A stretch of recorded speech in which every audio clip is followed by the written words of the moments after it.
নমস্কার বন্ধুরা, সহজপাঠ A to Z YouTube চ্যানেলে তোমাদের সকলকে স্বাগত জানাই। আজকে আমি দ্বিতীয় শ্রেণীর তৃতীয় পর্যায়ক্রমিক মূল্যায়ন 2024-এর সমন্বয় সাধনের সক্ষমতায় কী প্রশ্ন এসেছিল তা নিয়ে হাজির হয়েছি। চলো তাহলে দেখে নিই। একে বলেছে নিচের গল্পটি পড়ে প্রশ্নগুলির উত্তর লেখো। কি বলেছে গল্পটায়? চুঁচড়োয় গঙ্গা তীরে একটি বাড়ির ছাদ, দূরে গঙ্গা দেখা যাচ্ছে, ছাদের রেলিং ছাড়িয়ে কয়েকটি নারকেল গাছের মাথা আকাশে উঁচু হয়ে উঠেছে। ভোরবেলা আকাশে সূর্য, বানানটা ভুল আছে, সূর্য উঠেছে, নানা রকম পক্ষী পাখালির ডাক শোনা যাচ্ছে। চুঁচড়ো কোন জেলায় অবস্থিত? চুঁচড়ো হচ্ছে হুগলি জেলায়, যেটা আমরা ভালো কথায় বলি চুঁচুড়া, সেটা হচ্ছে হুগলি জেলায় অবস্থিত। বলেছে এই জেলায় একটি বিখ্যাত জায়গার নাম করো। এই জেলার একটি বিখ্যাত জায়গার নাম কি? দেবানন্দপুর আমি লিখেছি, তোমরা যা ইচ্ছা লিখতে পারো, অনেক জায়গা আছে, হুগলির কামারপুকুর, এসব যা হোক লিখবে। তারপর বলেছে উঁচু কথাটির বিপরীত শব্দ লেখো। উত্তর হবে নিচু। পক্ষী কথাটির মানে কি? পক্ষী কথাটির মানে পাখি। গল্পটির মধ্যে থেকে একটি যুক্তাক্ষর খুঁজে লেখো। গঙ্গা, গঙ্গার মধ্যে আছে। দুইয়ে আছে এলোমেলো শব্দগুলিকে সাজিয়ে লেখো। যত বনের সারে অমনি হরিণ সারে আসবে, এটা হবে অমনি যত বনের হরিণ আসবে সারে সারে। পরে তিনে বলেছে স্তম্ভ মেলায়, নিশাচর হবে পেঁচা, দর্জি পাখি বাবুই, শান্তির দুধ পায়রা, মৌচাকে মধু সংগ্রহ করে মৌমাছি। চারে বলেছে fill in the gaps with the given words. Given ওয়ার্ডসটা এখানে দিতে ভুলে গেছে, তাই নিজের ইচ্ছে মতোটা লিখতে হবে। এতে বলেছে এ বার্ড ক্যান, একটি পাখি পারে ফ্লাই, উড়তে। বিতে আছে অ্যান এলিফ্যান্ট ক্যান, একটি হাতি পারে ওয়াক, হাঁটতে। শীতে আছে এ ম্যান ক্যান, উত্তর হবে রান, একটি মানুষ দৌড়াতে পারে।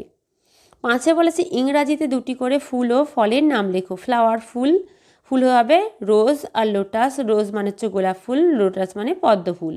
ফ্রুট হবে অ্যাপেল, গোয়াভা, অ্যাপেল মানে আপেল, গোয়াভা মানে পেয়ারা। ছয়ে বলেছে যুক্তাক্ষর বসিয়ে শূন্যস্থান পূরণ করো। আমরা ফুলকে বলি পুষ্প, গাছকে বলি বৃক্ষ, চাঁদকে বলি চন্দ্র, পাতাকে বলি পত্র। সাথে বলেছে ভাজক যদি 5 হয়, ভাজক মানে যা দিয়ে আমরা ভাগ করি, তাহলে 5 দিয়ে ভাগ করব। ভাজ্য যদি 64 হয়, ভাজ্য মানে যাকে আমরা ভাগ করব তাকে বলি ভাজ্য, তাহলে 64কে 5 দিয়ে ভাগ করব। বলছে তাহলে ভাগফল ও ভাগশেষ কত হবে করে দেখাও।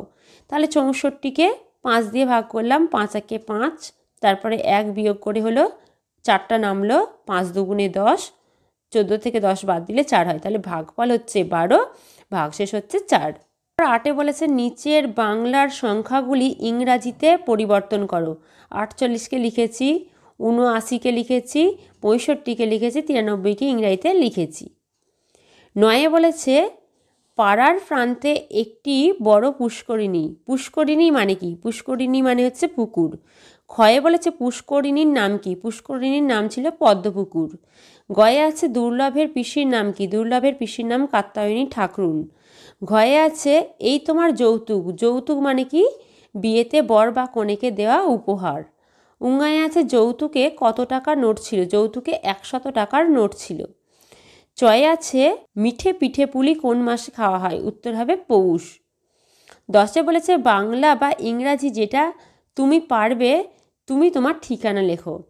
ঠিকানা লেখো মানে তুমি যদি গ্রামে থাকো তাহলে তোমার গ্রামের নাম, পোস্ট অফিস, জেলা, পিনকোড এইসব লিখতে হবে। শহরে থাকলে তোমাদের হচ্ছে লেন, কত কত নম্বর রাস্তা, কত নম্বর গলি, যেগুলো তোমাদের থাকে ওইগুলো, প্লাস হচ্ছে কোন জেলা, পিনকোড অবশ্যই মাস্ট, এগুলো তোমরা করবে।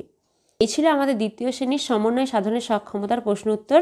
আজকের ভিডিও এই পর্যন্তই। আবার পরের দিন নতুন কোনো ভিডিও নিয়ে তোমাদের কাছে হাজির হব। আমাদের চ্যানেলটি ভালো লেগে থাকলে অবশ্যই লাইক, কমেন্ট ও শেয়ার করতে ভুলো না। আর এরকম নতুন নতুন ভিডিও পেতে অবশ্যই আমাদের চ্যানেলটিকে সাবস্ক্রাইব করো ও পাশে থাকা বেল আইকনটি প্রেস করো।